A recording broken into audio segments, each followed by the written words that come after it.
各位网友大家好，今天是2020年6月23号星期二，欢迎大家参加王健每日观察直播2的节目。我们今天的题目是李克强要银行让利1.5万亿会有什么后果？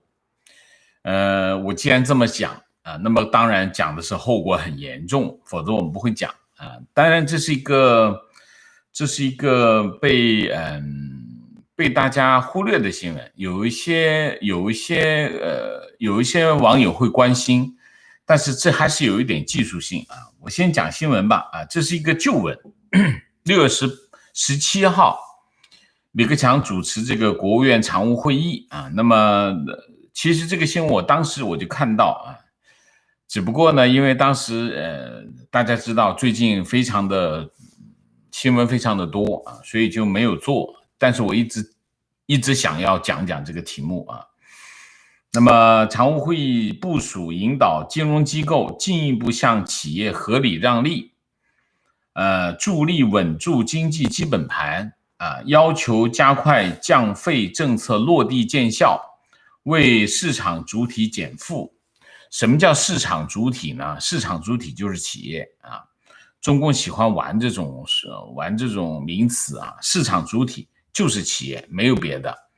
当然政府他也喜欢跑进去搞一下，但是那叫国企，也是企业它主要有4点我跟大家念一下一，抓住合理让利这个关键，保市场主体，稳住经济基本盘，进一步通过引导贷款利率和债券利率下行，发放优惠利率贷款，实施中小微企业贷款延期还本付息，支持发放小微企业无担保信用贷款，减少银行收费等一系列政策措施，推动金融系统全年向各类企业合理让利1.5万亿第二，综合运用降准、再贷款等工具，保持市场流动性合理充裕，加大力度解决融资难，缓解企业资金压力，全年人民币贷款新增和涉融资金新增规模均超过上年这第三，遵循市场规律，完善资金直达企业的政策工具和相关机制。四，强化金融服务中小微企业能力和动力，合理补充中小银行的资本金。就这4条这4条。那么中共很喜欢做这种文章，就是他看上去非常的完整，但实际上呢，这4条讲来讲去就是第一条第一条比较根本，就是让金融机构向实体经济让利。所谓的让利主要是降低这个实体经济的融资成本。原因在哪里呢？原因是中国的金融机构很赚钱很赚钱。怎么个赚法呢？大概是这样我跟大家讲讲。去年全年中国的商业银行，所有的商业银行加在一起赚了多少钱呢？赚了2万亿赚了2万亿。那么平均的资本回报率是 10% 这个金融机构资本回报率能达到 10.96%， 将近就11这是暴利，基本上是个暴利那么怎么个赚法呢？它是这样，大型的商业银行，所谓的大型的商业银行讲的是6家6家就是原来的4大，现在变成6大，就4大银行加上这个交通银行加上这个招商银行就变成了6大。6大银行赚了1万亿，就是2万亿他们赚了一半这是一个这样的，就是大家知道中国的超大银行，就国有超大银行，它实际上是非常赚钱，它已经这6家银行赚了一半的钱。然后就剩下什么呢？剩下一半的一半是谁呢？股份制银行股份制银行赚了4233亿，就是2万亿，另外其中有一半给大型的国有银行赚走了。那么剩下的1万亿呢，有一半是股份制银行，股份制银行当然也是国有银行只不过它是股份制，稍微小一点啊。然后呢，这就是股份制银行，剩下的呢就是城市商业银行，赚了一半的另外一半啊，然后就剩下的就是谁在赚呢？民营银行啊、农商行啊、外资银行啊，总之是这样啊，大概是一个这样的情况。所以呢，其实如果用这个所有的银行赚了2万亿，减掉1万5千亿，这个账算不算得过来？算不过来。为什么？那就不用挣钱了。当然，他讲的不仅仅是银行，我先讲银行，银行赚了2万亿啊。那么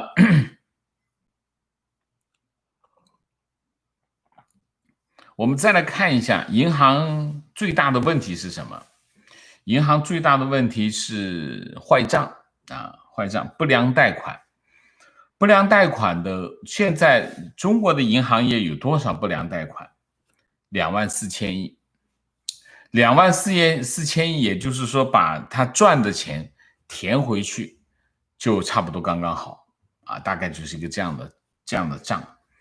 那么如果是我们用这些表面的数据来看的话呢，其实中国的银行业的数据还是很漂亮的啊，什么正常的贷款有127万亿啊，127万亿，那么拨备率也非常的高啊，拨备率是你看它有2万4千亿的不良贷款，但是它的拨备余额有4万5千亿，非常好啊，数量非常好。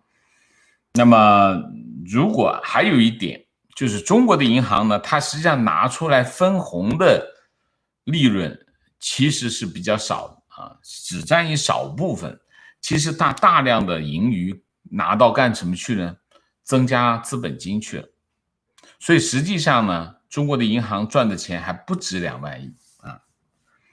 那么我们这是银行这一块，银行这一块就很漂亮，数据很漂亮。等一下我们讲一下这个很漂亮的数据其实是有问题的啊，有问题。然后我们讲讲其他的金融机构有多赚钱啊。保险公司赚了多少钱呢？保险公司赚了3100亿啊。然后券商啊，证券公司啊，证券公司挣了多少钱呢？挣了1200亿啊，1230亿。基金赚了多少钱？基金赚得多，基金赚了1万亿，1万1千亿啊，1万1千亿。信托公司挣的钱越来越少。在中国信托行业在走下坡路啊，696亿啊，去年啊，这个数据逐年递减，然后这个去年的这个金融风险集中爆发啊，违约的情况非常的严重啊。那么总共把这个银行加上保险加上证券加上基金，去年总共挣了多少钱？3万6千亿，叫大数3万7千亿啊。3万7千亿，如果降一点，就是说让利让1万5千亿，能不能让呢？应该是没有太大的问题啊。如果是这么说的话，那么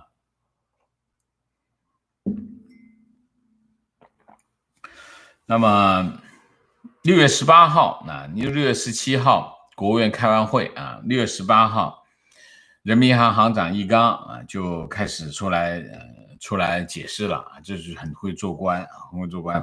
他说，今年以来呢，这个金融机构向这个企业让利，主要是3大块。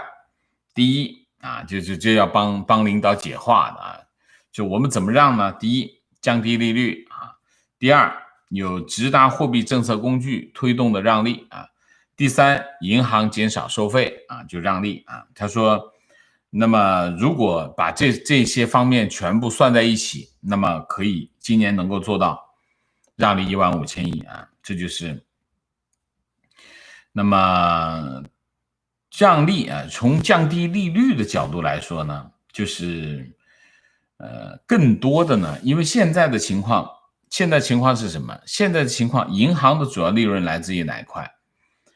其实现在银行的利润主要是来自3大块，一块是息差。什么叫息差？就是储户的利率啊，用贷款利率减去存款利率就是息差啊。中国的息差非常大，基本上全世界最大息差啊。中国银行的息差非常大。银行息差大的原因是什么？银行息差大的原因是人民银行摁住了存款利率。人民银行的存款利率是人民银行定的啊，就是你不能够把这个存款利率往上提啊。人民银行规定有个基准存款利率啊，这个它不放开。它放开哪块呢？它放开贷款利率。这贷款利率一放开，这银行不就往上浮吗？那么息差不是更大了吗？这银行不就赚钱吗？这是银行的利润主体来自于息差，这是一大块啊，就是银行主要挣钱的来源就是这个息差。谁让它挣的？当然是政府啦。在中国你要挣钱，主要是政府让你挣钱，政府不让你挣钱，你是挣不着钱的啊，你怎么算都算不过它。那么为什么人民银行要让商业银行挣这么多钱呢？因为国企啊，你想一下，我们刚才讲过，有一半的利润谁赚走了？6大赚走了，6大银行赚了1万亿。那拉得越大，这6大银行不就赚得越多了？所以其他是捎带脚让你们挣点，其实呢，主要把这息差拉大，摁住存款利率，目的是什么？让银行的成本降低啊。受损失是谁？当然是老百姓啊。老百姓的利率低啊，因为存款利率就很低啊。因为你摁住啊，银行之间互相不准竞争，大家不准抢钱哈。大家抢钱的方法是什么？提高利率啊，提高利率你就能抢到存款啊。那么人民银行不让大家不允许大家抢存款，不允许大家抢存款的后果是什么？储户的利益没得到实现，老百姓存钱就那么点利息啊，保障了谁的利益？保障了国企的利益，大型国企的利益。所以人民银行他做这些动作背后都跟什么有关系？跟钱有关系，跟利有关系啊。所以呢，所谓的降低这个让利，让的是哪一块？让的还是肯定不是银行的利。如果银行中间的利息这个息差减少了，这银行让利了啊，银行就让利了。那么所以降低利率啊，应该不是降低整体的利率，而是减少息差。如果不是减少息差的话，实际上损害谁的利益？损害老百姓的利益，损害这个储户的利益。因为你实体经济得到的好处，实际上是谁让出来的？是储户让出来的，那就不叫。所以这一块我们要看清楚他的动作到底是什么动作。如果他说啊，人民银行说我们为了给实体经济让利，我们降息吧，把这个存款利率跟贷款利率往下降的话，这意味着什么？意味着银行的息差还是那么大。所以这一块要搞清楚啊，这是第一头。第二头就是直达货币政策让利啊，这种让利就是有各种各样的套餐啊，用各种各样的套餐。你贷款这个，我们用这个来配合；你贷款这个，我们用这个来配合。总之呢，减少这个企业的这个成本啊，用各种政策工具啊。这个人民银行现在发明了很多政策工具啊，用各种各样的什么 SPV 啊，各种各样的称呼啊，这反正中小企业搞不懂啊，反正就各种额度，用各种额度分给这个银行。其实真正得了好处是谁？银行得了好处。实体经济有没有得好处？实体经济也有得好处。谁得好处？有关系的实体经济就得到好处了。有没关系呢？平时贷不到款的那些实体经济还是得不到好处啊，这是第二个。第三个就是普惠，普惠小微企业，普惠小微企业有没有用呢？有用啊，有用啊，提供4000亿再贷款资金给这些让中小企业去贷款，有用，有一定的用处啊，有一定的用处。普惠金融是有意义的，有价值的，这个应该大力的推广来做啊，这是一个。然后最重要的一块是哪一块？就是收费啊。银行的收费是银行非常重要的利润来源啊，一个是银行收费，还有一个是银行干什么？卖金融产品啊。银行现在3大块利润，主要这3大块。那么这个银行的收费啊，这就是割肉了，那就看银行，看人民银行和银保监会怎么去动这一块了。空间是很大的，为什么？中国银行的收费非常的利润丰厚啊，利润丰厚，所以大概就是一件这样的事情啊。好，我们我们就大体情况就讲这么多。那么我们就讲讲，如果真的要让银行或者金融机构，其实金融机构我们撇开都不讲，为什么？你像信托公司，它不直接服务企业，所以你说像企业让利跟信托公司没什么关系，跟保险公司有没有关系？没什么关系。真正有关系的是谁？真正有关系的就是银行。如果你要上金融机构让利15000亿，我就看不到跟保险业有什么关系。你降保费吗？企业买保险买不了多少吧，证券业也没有什么太大关系，公募基金就更谈不上。所以基本上这个李克强讲让金融机构让利15000亿，其实讲的就是银行，其他的这些金融机构关联度不大。如果我们主体讲银行的话，那我们就看几个情况。你看哈，第一个，金融机构银行一年挣2万亿啊，但这2万亿其实呢，它真正挣的钱不止2万亿，它只是拿出来分红的钱2万亿，它其实有很大笔的利润是拿去干什么？拿去补充资本金啊。如果把这个钱再拿出来的话，其实还有更多的钱。但问题在哪里呢？问题不在这里啊，问题核心的不在这里。我们一看这个银行业的利润构成就知道，其实大部分钱，整个银行业75%的利润被33家银行拿走了。整个中国的银行业的利润就是2万亿的利润被33家银行拿走了。这33家银行就是国有大型银行和股份制银行加在一起33家，这33家把75%的利润，整个银行业的75%的利润拿走了，剩下的其实银行的这个资产结构并不那么好，这是第一头啊，这是第一块。第二块。现在我们讲这个刚才的非常亮丽的这个数据啊，这个坏账准备有2倍，将近2倍的坏账准备，然后利润这么漂亮，它是平均出来的数据。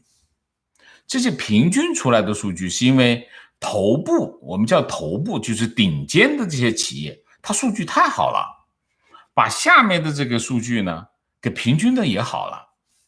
但是你真正的把底下的这些农商行啊、私营银行啊、这些银行、民营银行啊这些数据拿出来看，数据其实不好看，其实它的数据并不好看。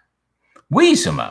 很简单，它竞争不过这些大银行啊，大银行实力强，要钱有钱，要枪有枪，要人有人，什么都有，打不过他们。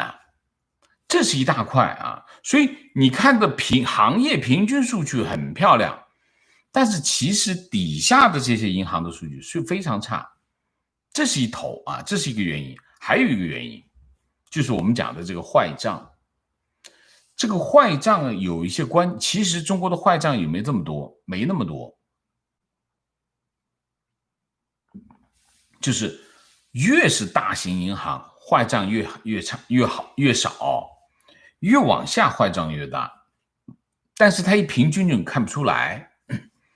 看不出来的结果是什么呢？看不出来的结果，你的政策制定呢是按照什么数据来制定？平均数据来制定。你看着平均数据一制定这个情况，你看整个金融行业一年挣36000亿，刨掉15000亿，还有21000亿，挺好的呀，对吧？你说如果是这么说的话，挺好的，这让个15000亿不是事儿啊。但是你把这个账往细里算，你就发现问题很严重。严重在哪里？第一，这15000亿跟保险公司关系不大，保险公司面对企业的根本就很少，你怎么让他让利？让不出来那么多利的。其实全部都要跑到什么？跑到银行这边去。银行去年总共挣了2万亿，今年还能挣2万亿吗？我不相信。因为什么？今年比去年经济形势差那么多，所以今年如果万一挣不到2万亿，可能挣个18000亿，那你要是让利15000亿，不是直接减，是从环节中减，情况也很严重啊。当然，让利15000亿并不是把2万亿减掉15000亿，不是这个概念，是把它的成本降下来，降下来可能它还会这样挣个万把亿都有可能。不是那个概念，直接减利润这个概念啊，不，肯定不是这个概念啊，是减掉的收费的规模是这么多啊。那是问题是什么？问题是你现在第一，去年挣了2万亿，今年不一定能挣2万亿，这第一。第二，你大银行你把这个息差压缩，它效率高，它没问题，但是小银行就不同了。小银行它的本身它的利润空间就比较小，大银行的利润空间有这么大，小银行的利润空间就这么点大。你再压缩它的息差的话，后果是什么？如果你是好，我不减少银行的息差，我去搞定储户，你去搞定储户的话，你不怕人民币贬值吗？如果你真的降存款利率、基准利率的话，后果就更严重。为什么？人民币有贬值，就会有贬值的压力。这头我觉得可能性不大。那你就是在压缩银行的息差。你要是压缩银行的息差，大银行没事啊，中国银行没问题啊，中国建设银行没有，农业银行也没问题啊，那个什么邮政储蓄银行也没问题啊。但是你可能那个某个农商行它就有问题了，它本身资金来源成本就比较高，它跟这些大银行不同。为什么人民银行要控制住这个银行的这个基准利率？原因很简单，你要是小银行把利息稍微的提高一点，别人钱就跑到小银行，你小银行就变成大银行了，大银行就变成小银行了。因为你不敢越是大银行，它利率越不敢动，因为它的存款基础大，它成本很高，一下子你波动一点点，它成本就非常的高。小银行它本身它的融资成本就很高，它愿意用稍微高一点的利息去拉存款，这个后果就差很多。所以为什么人民银行这个动作就是保证大银行的利益？它保证大银行的利益的后果是什么？后果就是，如果你压缩这个息差，真的15000亿啊，真的压缩这个息差的话，还是减少各种收费啊，就让银行去这个叫什么让利的话，真正受到伤害的是什么？就是那中小银行。那么中小银行的本身它的资产结构就不好的了。我们说过，2018年年底，人民银行做个压力测试，那真的是很多，就是大的33家银行都有很多过不去，那小的银行就不要谈了，根本就不敢让他去做压力测试，就是一个这样的形式。这样的形式之下会有什么后果？我们大概的讲一下。第一个，现在你看哈，现在的这个金融风险大概集中在哪些领域啊？中国目前的金融风险，我看一下这时间，目前的这个中国的金融风险集中在几个领域。第一个，中小银行啊，中小银行现在经济一下滑，中小银行很多中小银行会撑不住的。它不是说它正常运行啊，中小银行的问题有两大问题。第一个问题，中小银行跟地方政府捆绑的非常的紧密，很多中小银行就是地方政府的小金库。那你现在的问题，地方政府的财政状况基本上处于崩溃的状态，那你可以想象得到这些中小银行是什么样的情况。那现在中小银行是非常的危险，一不小心就会挤提啊，所以你有一点点风吹草动，那些储户就开始排队啊。现在你可以经常看到这方面的新闻，现在这方面的新闻都没有冲击力了，因为这种新闻越来越多。所以中小银行第一个问题是什么？就是跟地方政府捆绑的非常的紧密，这些银行就有非常大的风险，这是第一个。第二个，中小银行之前做的很多的金融投资，到现在为止基本上损手烂脚，那些之前做的那些金融投资，一不小心这家银行就倒闭了啊，这个非常可以理解啊，非常可以理解。所以中小银行是一块大的风险啊。第二个就是房地产，房地产这块的金融风险也是非常大。房地产的金融风险是怎么来的呢？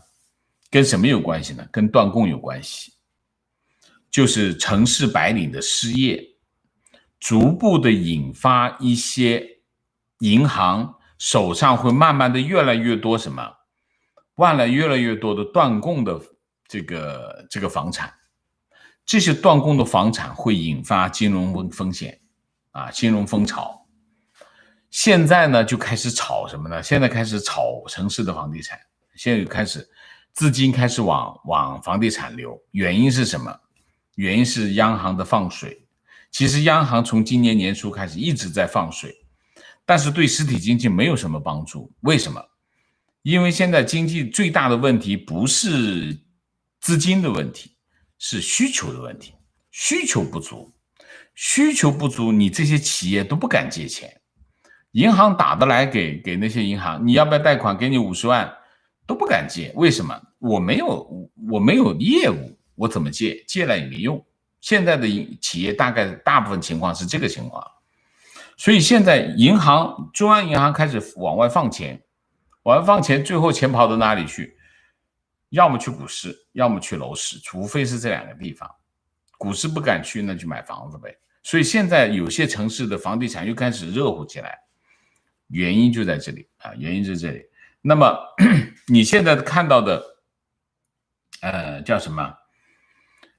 房子开始会成为一些银行手上的问题资产，就是因为失业率高，然后断供的房子越来越多。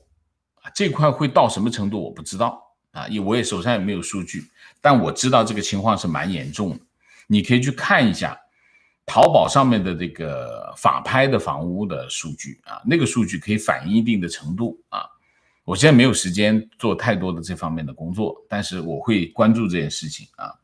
这是房地产，然后就是中小企啊，中小企的大规模破产，对中小银行来说是个非常严重的冲击。为什么？大企业跟中小银行没有关系，大企业政府的这些钱都是跑到大银行去的。中小企业也就是解决一下中小企的问题。如果中小企很多大规模的倒闭，那些银行它就没有客户了，所以它是会有问题啊，会有问题。然后就是当然最大的，对银行来说最大的风险来自哪里？对，地方政府啊，地方政府对中小银行来说也是一个大问题啊，大问题。所以我们把这一系列的问题放在一起来看，你就可以看到15000亿的让利，这个意图是不是好的意图？好的意图。但是这个政策本身，如果它真的认真执行，很多中小银行会出状况，它会引发金融风潮。如果它真的去推动这件事情，就是真的要把银行的利润空间压缩银行的利润空间，然后给实体经济让利的话，如果他真这么干，那么很多中小银行会出状况，很多中小银行会出状况，这是一头。另外一头，你看这个政策，你就看得非常的清楚，这是非常的明显的是官样文章。什么叫官样文章？就是你想一下，真正挣钱的银行都说了六大挣钱的银行挣了1万亿，你要压缩它的利润吗？他谁的利润都不会压缩，谁的利润都可以压缩，不会压缩这些长子们的利润。所以你可以看，要么呢他就做一些官样文章啊，15000亿我们到年底啊，我们来买个单，有没有做到啊？不止15000亿，18000亿已经做到了，那就骗人骗鬼了。但是现在呢，整体的方向，帮企业让利啊，这些动作呢，有没有用呢？老实讲，用处就不太大。为什么？你想一下，现在在这个时日下，它还有借钱能力的企业，它就是有生命力，它有竞争力的企业，它不存在活下去的问题。现在的最需要解决问题的是什么？就是那些活不下去的企业。因为现在中国最核心的问题是就业问题。中国现在是以前中国没有这个问题，中国过去20-30年都没有就业的问题，但是现在去年开始有就业的问题，今年又开始有就业的问题。整个的经济的核心是就业问题，就业问题的背后是什么问题？中小企业问题。中小企业的解决了中国70%以上的就业岗位，所以中小企业的问题才是就业问题的根本。而中小企业是借不到钱的，特别是小型企业、小微企业借不到钱。你这么多的让利，这些小微企业跟银行打交道就是存钱取钱，把自己的营业额存到银行去，然后从银行里面拿钱出来花，贷款跟他没什么太大的关系，都是活在倒闭的边缘。你现在这些又是什么各种各样的这个眼花缭乱的这些跟他没有太大的关系。为什么？他没有订单，他不是没有钱去买原材料去做订单给别人，不是的。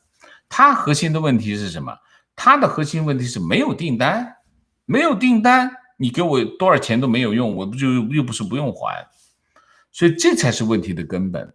所以这15000亿的这个政策下来，对经济有帮助吗？当然有帮助，但是它不是解决现在经济最核心的问题。最核心的问题是中小企活下去的问题。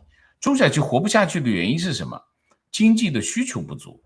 需求不足的原因是什么？经济重启没起来，整体的经济没起来，经济没起来，出口又出不去。出口解决2亿人口，2亿人口跟出口的这个营业额有关系。中国一年有25000亿美元的出口，有2亿的就业岗位，所以你想一下，出口出不去，国内会怎么好不起来的。所以整体的景气度很差。所以你这个银行的贷款不是雪中送炭，是锦上添花。你现在把银行贷款变成雪中送炭行吗？可以，但是有一个后果，就是金融风险提高，就是金融的坏账率会上升，而且会急剧上升。你能承受吗？银行现在是个非常脆弱的行业。为什么？经济下滑其实最脆弱的不是实体经济，经济下滑不是实体经济最脆弱，是金融机构最脆弱。金融机构受到的冲击比实体经济要大得多，因为它会放大。这才是问题的根本。好吧，我们这一下就讲冒了啊。大体上我总结一下2点。第一点，1万亿、5000亿的这个政策出发点是好的，但基本上会流于形式，对实体经济没帮助啊，就是变成一个官样文章，吹吹口号，吹吹牛啊，这个喊喊口号啊。如果真的扎扎实实的把这1万5000亿做下来，会引发中小银行的金融风暴，后果也很严重啊，就是这样的总结。好吧，我们今天就讲这么多啊，我们下面就进入互动。进入互动之前例行公事，请大家点赞，请新来的网友订阅，请大家加入我们的会员，支持我们做更好的节目啊，谢谢啊。那么我们进入这个，我提醒一下啊，这2天我又发现洗粉洗得很厉害啊，我这个数字看着在那变啊，所以请大家特别留意一下订阅还在不在啊，请大家特别留意一下订阅还在不在，然后就是有机会呢就帮我们点赞啊，然后呢就帮我们转发，好不好？谢谢啊。进入互动之后呢，请大家不要聊天啊，情况、问题、观点，好吗？谢谢啊。明谢一下 Daniel 梁，谢谢乌干，谢谢。今天没时间看直播，回头看录播，名字读乌干 OK 好，谢谢啊。Mike 猪，谢谢 Snowball， 谢谢。前2天有提问 1.5 万亿的问题，今天听到讲好开心，老师能不能再解读一下央行缩表的问题？央行缩表的问题我们今天讲不了，我们下次再讲好吗？ Renee Mark， 谢谢。好，情况18年购买新华联的信托，抵押物是持有北京银行全部股权，利率 8.5%， 当时销售人员只放款40亿，最后放款了60亿，风险敞口有20亿，期间有些负面新闻，胆战心惊到19年到期，我果断撤资。后来出的信托产品没了股权抵押，只有公司保证和法人代表个人担保，2个月后正式爆雷，至今心有余悸。18年接触了5家信托公司，20多个产品，复函后6到7个有问题，所以信托是大号 P2P 收割机而已。信托已经开始不行了啊，信托这个行业已经被玩坏了啊，所以大家一定信托产品基本上不能碰啊，不能碰。我基本上我都不大建议大家去在这个时候去碰金融产品啊，金融产品这个时候是赚小便宜吃大亏啊，就是你可以看哈，这个 8.5% 的利率看得过去还是不错的，但是风险还是睡不着啊，关键是睡不着啊，好吧？情况河北四线城市最近邮储和农信银行疯狂吸收储蓄，几万块定存3年，5年送空调、送电动车、送电视机各种活动，这是不是说明要出问题了？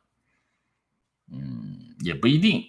现在银吸储对这个银行来说，一般来说呢，这个时候疯狂吸储有点奇怪，通常是在3、4月份啊，3、4月份是银行会疯狂吸储的时候，现在都6月份了，还在疯狂吸储吗？不知道啊，但是这些拉银行，它有一些叫什么？我们讲银行的资金错配啊，银行会出现一些资金错配。那么银行出现资金错配，那么前端就要帮忙解决问题，后端当然也可以啊，但是前端解决问题，如果有空间呢，让前端去解决问题，大概会是这样，不一定就反映是有出问题啊。就一个金融机构，它也会面对非常多的问题，比如说我有一笔贷款，明天到期，可是我突然一下，我这笔钱贷出去了，哎，这个客户不错，贷出去了，这我中间就差了一个，资金出现了一个错配，赶紧去帮我去拉笔存款来，拉了存款一来，马上给他还掉他的那个。这银行就有很多的我们叫头寸的调度，各种调动头寸，他实在不行了，那就跑到拆借市场去拆借，但拆借的钱，他通常不会拆很长时间，那有的时候错配的时间会长的话，那我们就想办法去让这个门店，就是叫什么这个分行去拉存款，拉够，比如拉够5个亿或者拉够2000万。就够了啊，那就搞一次活动啊，就搞定，大概是这样啊。观点很赞同王老师对国内中小银行的观点啊，个人认为国内6大行和其他国有大银行每年利润率实在是太高了。今年受疫情影响，他们第一季度营业净利润普遍在35%以上，每年还30%净利润去分红，真正的1.5万亿让利，我觉得应该从大银行净利润的30%里分红里扣除，不应该让中间，这个是不可能的，这是不可能，这是与虎谋皮。共产党讲的是什么？其实共产党在所有的这些大口号背后讲的都是一个字：钱。而且你看很多啊，我们要强调社会主义的制度，社会主义的这个根本社会制度是什么？是国有经济。国有经济为什么意思？国有经济的意思就是国营企业要占市场主体。什么意思呢？就其他人不能进啊，这个市场是我来做的啊，我得占着主体。主体背后是什么？利润。利润不就是钱吗？所以所谓的你说啊，中国是搞社会主义啊，然后就是社会主义要国营经济为主体。其实讲这些理论，讲这些口号，漂亮的口号，其实背后都是一个钱。那你说啊，让他从6大里面出，怎么可能？他们就是要占这个利润，挣钱啊。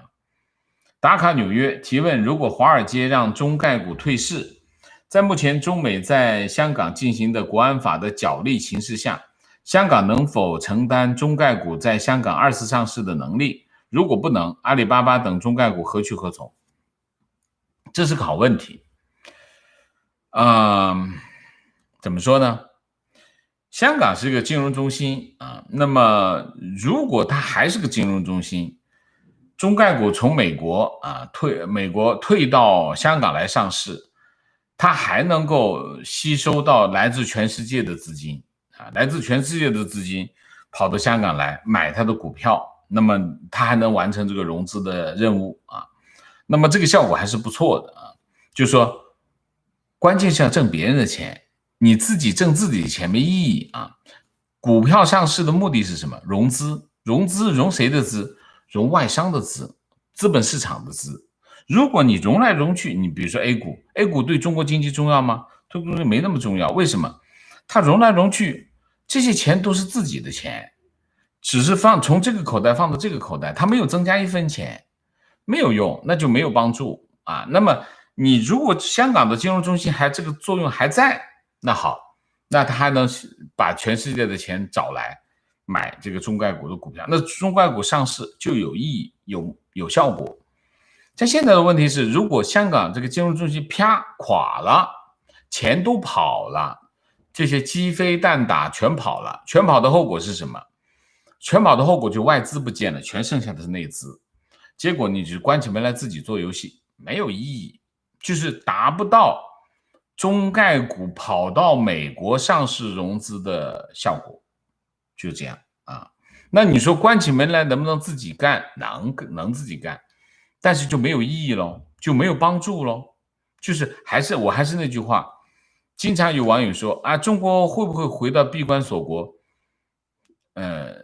你回闭关锁国也没问题，前提就一个，大家要承受一样东西，就是你的生活水平现在在这里，你是闭关锁国就得在这里。为什么？你们挣不到外面的钱，你只能关起门来，广东话叫糖水滚糖鱼，就是你里面就是自己的一锅元宵，怎么着都是这锅元宵，6个元宵就煮来煮去还是6个元宵，你把它捣烂了，切小一点，还是那6个元宵，来去来回就这6个元宵，没有用的，财富没有增加，财富没有增加，大家的生活水平就是得这么低，就是这样子啊。请问王老师，从纳瓦罗和川普有关中美贸易协议的乌龙事件，您是看好这个中美贸易协议，还是认为它前景不妙，最终会废掉？现在是个敏感阶段。什么叫敏感阶段？川普其实是在玫瑰园一个发言，5分钟的发言，是个宣战，是个檄文。他把那个檄文已经读完了，意思什么意思？我要向中国开火，向中国开战，那是个檄文。这个檄文其实呢，讲完之后呢，他还没有动手，到目前为止还没有动手，他只是说我会开始打，从这里打，从这里打，打几下啊，打这几个方面，这个是我们开始的地方，但是他还没动手，到现在还没动手，没动手的原因有很多啊。但是其中有一个非常关键的因素是什么？就是中美贸易协议。中美贸易协议就是你想一下，中美贸易协议是2个国家签的一个非常重要的一个，它不是1天2天的问题，它是一个长期的合作的一个协议啊。那么这个协议呢，对中国也很重要，对美国也很重要。对美国来说呢，有2个非常重要的东西，第一个就是中国的采购啊，这是川普最看重的。但其实最重要的不是这些啊，虽然川普很看重中国的采购，但采购是一次性的，2500亿美元，2年采购完，这其实这笔钱呢，其实是一次性的啊，对经济有帮助啊。但是真正的有意义的是什么？就是结构性的改革，结构性的改革开放。刚才读过了，大家有没有听到啊？中国的金融市场。金融机构1年挣多少钱？从银行到券商，发展下来，1年挣36000亿，36000亿人民币啊，36000亿人民币还是他自己挣的钱。这里面如果你把那些小金库各种各样的钱再翻起来，我估计至少得4万亿啊，这4万亿，4万亿对美国金融华尔街来说，是不是一笔非常丰厚的利润？他进去舀一勺也不错。而且它可以刺激，把它可以做得更大啊，因为华尔街有更先进的金融技术，所以其实所谓的结构性改革对美国的利益更大。所以呢，这件事情对川普来说，川普后面这部分，川普未必能理解，但是他底下的人知道啊，像什么努姆钦啊、莱特希泽，他们很清楚，川普未必清楚，川普就看的那个农产品啊，那几百亿的农产品，但对他来说选举很重要啊。那现在的问题来了，问题是如果川普要跟中国开打，这个贸易协议还要不要？你这头跟他打，那头跟他执行协议，他不就可能拿你吗？拿你什么意思呢？他就可以威胁你，你要是再跟我打，我就不执行协议了。那你就要做一个什么样的准备？做一个我放弃它，我根本就无所谓，我不在意这件事情了。那你就得首先你就要有个放弃的态度。现在的意思是什么意思呢？现在的意思就是有没有可能两者兼而有之？这一头跟他打，那一头又执行贸易协议呢？我觉得有点难，但是也有可能。我觉得是有可能的啊，不完全没有这种可能性。那么，如果是这头要执行贸易协议，这头又跟他打，那说明什么？这头打呢是有限度的，因为你执行要全面执行的话，打肯定有限度。为什么？因为他会牵制你，这就叫战略牵制。如果他被战略牵制的话，那打起来肯定没那么痛快。那你要痛痛快快的打，那就把这个东西放下。现在昨天纳瓦罗的这个话是一次失误吗？我觉得不像啊，纳瓦罗不是这个性格。我是一个我是作为一个媒体人，我当然要就事论事，我通常讲的都是事。但是有的时候呢，我为了去更容易理解一些事情，我会去研究一下人。但是我通常是就事论事啊。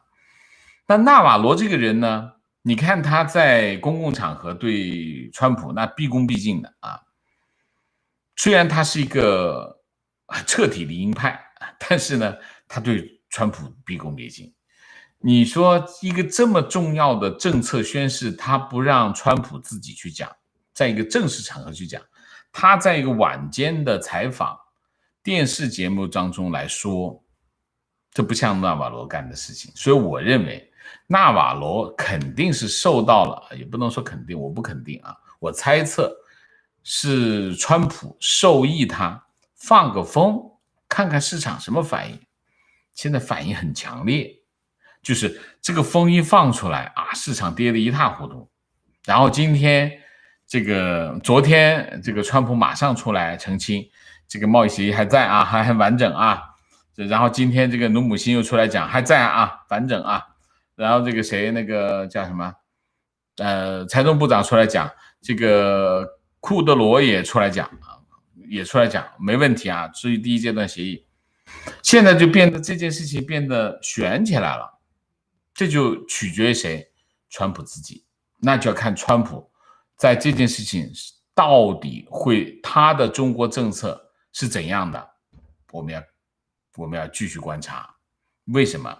我认为现在这个阶段，川普的中国政策在摇摆当中啊，他还没拿定主意。虽然他在这个玫瑰园已经把这个檄文读出来了，5分钟的檄文啊读出来，但是川普到底怎么干，我觉得他自己还没拿定主意啊。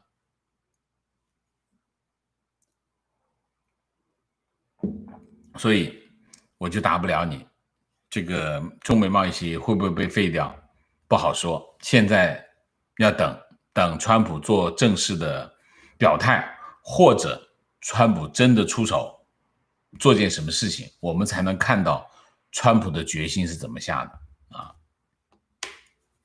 汇报一下北京情况，家住朝阳，周一开始很多地方除了健康码还有行程码。我的天，我妈昨天去医院不会弄，和另一个不会弄的老太太被轰出来。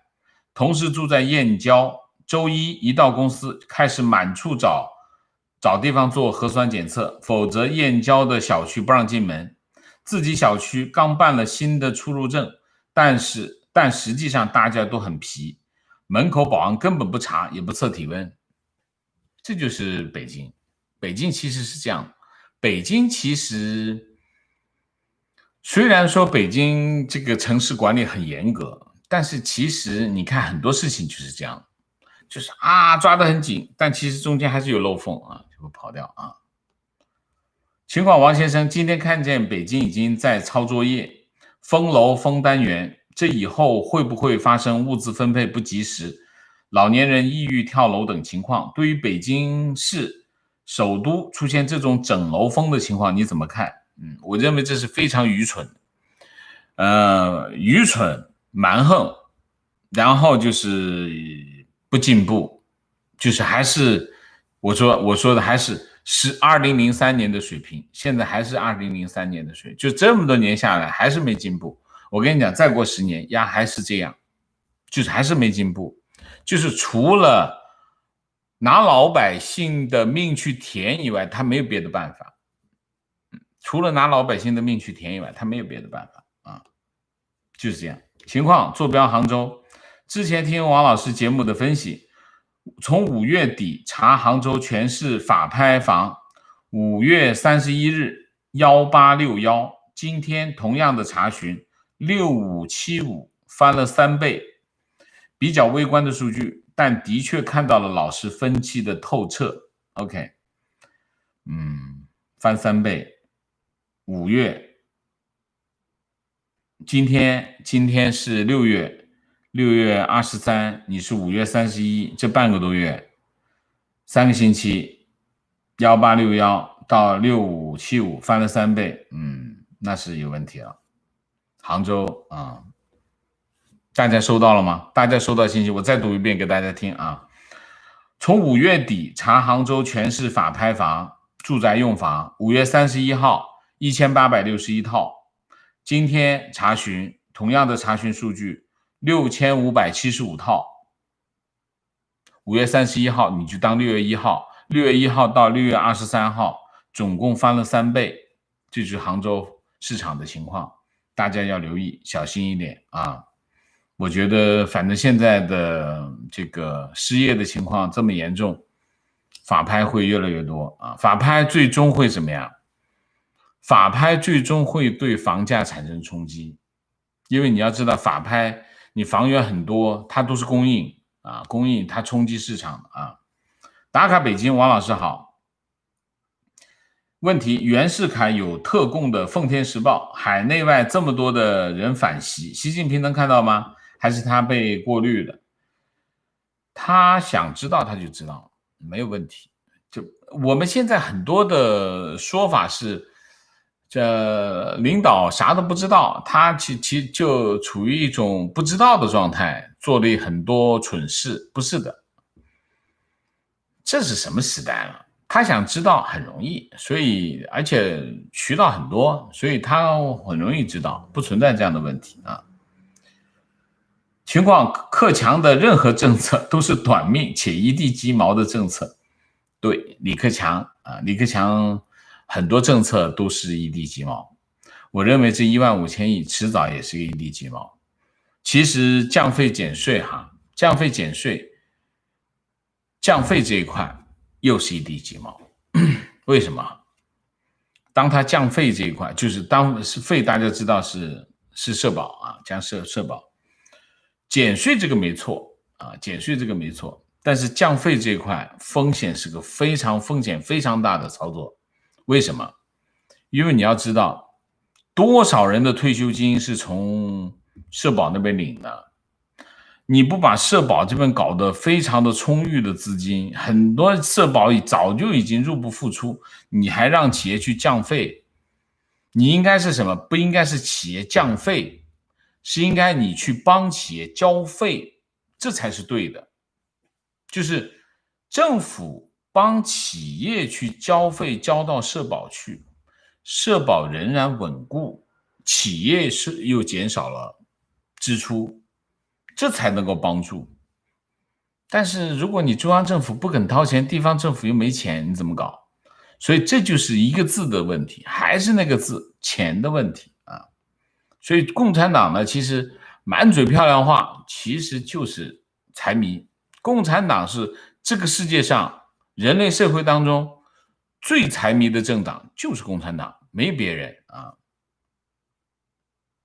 情况：北京市税务局要求所有企业负责人重新刷脸实名认证，否则下个月无法报税。上月已经刷脸，连2年注销的企业都列入刷脸实名认证，不知道是不是要再严防死守节税的企业。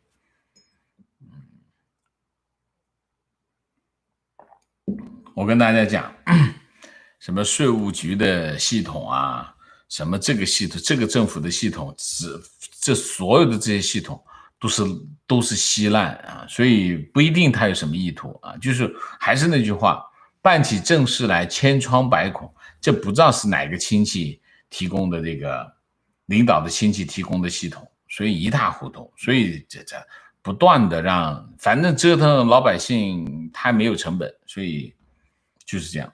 观点：社会主义就是极端的资本主义。不对，社会主义什么极端的资本主义，这两码事啊。社会主义就是社会主义，资本主义就是资本主义，社会主义不是资本主义，资本主义也不是社会主义，好吗？你的观念不对。情况：山东的乡村振兴战略变成了乡村破坏的实践。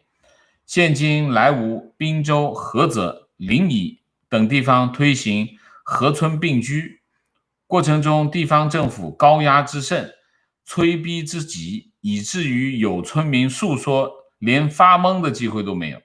由于普遍先拆后建，遭遇催逼却又无家可搬的村民成了真正的难民。从数据上看，这个事态正在向全国蔓延。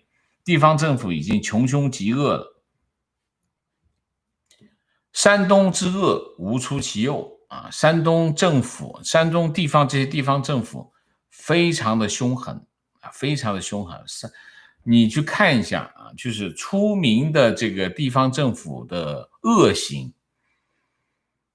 山东省真的是很出名啊。山东这个地方啊，以前经常讲这个孔孟之乡，这个山东跟孔孟，我们不要讲孔孟这个词啊，这山东这个非常的，从江春云时代，山东这个地方的这个民风就开始变啊，就开始变得什么？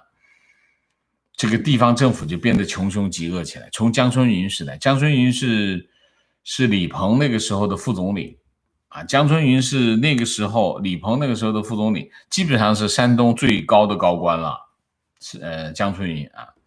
然后江春云跑到中央去做高官，成为了一个示范，所以山东人那个时候就成为一个示范，就要想办法去做高官啊，想办法做高官就开始对下面的人，对老百姓，对下面的人，那就这个风气就是从这个时候江春云开始啊。情况，朋友说最近偶尔看见央视的新闻节目，在揭开杭州市钱塘江彩虹快速路工程，当地的恶势力敲诈建筑公司的利益链。我相信每一个大工程后面都有类似事件。以前看到的贪腐是以个人出现，现在升级到集团机构，愈演愈烈，老虎变恐龙了。国内做的事只有老百姓想不到，没有做不出来，非常正确。就是中国的政府已经黑社会化。你想一下，这个习近平讲的那些话，就像黑社会大佬的那些话，什么要讲规矩啊？怎么会讲规矩？你一听讲规矩，这简直就像黑社会呀！一个政党怎么会是变成讲规矩呢？讲规则怎么会讲规矩呢？所以这个一层一层下来，政府已经黑社会化啊，黑社会。这时间已经过了啊。我最后2个啊。王老师你好，我想问一下，现在中美冲突的背景下，你如何看待像北大燕京学堂和清华苏世民学院这种中美在中国合作的教育项目的未来？我不看好任何在中国发生的教育项目。为什么？你想一下，根子是什么？根子是中央党校。这些项目都是挣钱的项目，就主要拿来挣钱。跑到这里面去读书的也不是真心读书啊，主要是拿个文凭，认识一票关系，就是这个。现在中国的就什么这种 NBA 啊，或者是各种这种项目，无非是2个，一个是拿个文凭，一个就是结交各路人马不是真读书。所以这些项目主要是拿来挣钱挣钱倒是可以搞这种项目主要拿来挣钱。观点：中国崛起，到处找打手，这是我的推特观点：中美对峙甚至冷战的情况下，香港保持亚洲金融中心的地位和失去其原有地位，人走钱走，成为中国一个省，哪个对美国最有利？应该是前者吧。共产党也斗，拿着自己家的一个宝贝对自己的敌人叫嚣，答应我的条件，否则我们家宝贝摔毁。 OK。 提问：王健老师说川普会用勾兑贸易协议来换对香港国安法的睁一只眼闭一只眼，最近暂停对中国高官的个人制裁，老师认为川普利用贸易协议勾兑的判断完全落实了吗？这是我们在当时，这个说法是当时对蓬佩奥去和杨洁篪会面，我认为他是，如果杨洁篪来要勾兑，那就是国安法，拿国安法跟川普勾兑我没有说跟贸易协议勾兑贸易协议其实中国对贸易协议的需要比美国更甚，所以美国没有笨到拿贸易协议去勾兑所以所谓贸易协议勾兑，我觉得是不存在的啊，大概是这样。观点：川普根本不想脱钩，不管他团人怎么想，因为香港的事情制裁中共，川普依旧还是不会切断香港的金融中心地位。我现在不确定，川普的态度暧昧，现在川普的态度很暧昧啊。好，现在明谢 Vivian Z， 谢谢 Bella 瑞，谢谢。好，我们今天的节目就到这里，感谢大家的参与，我们下个节目再见。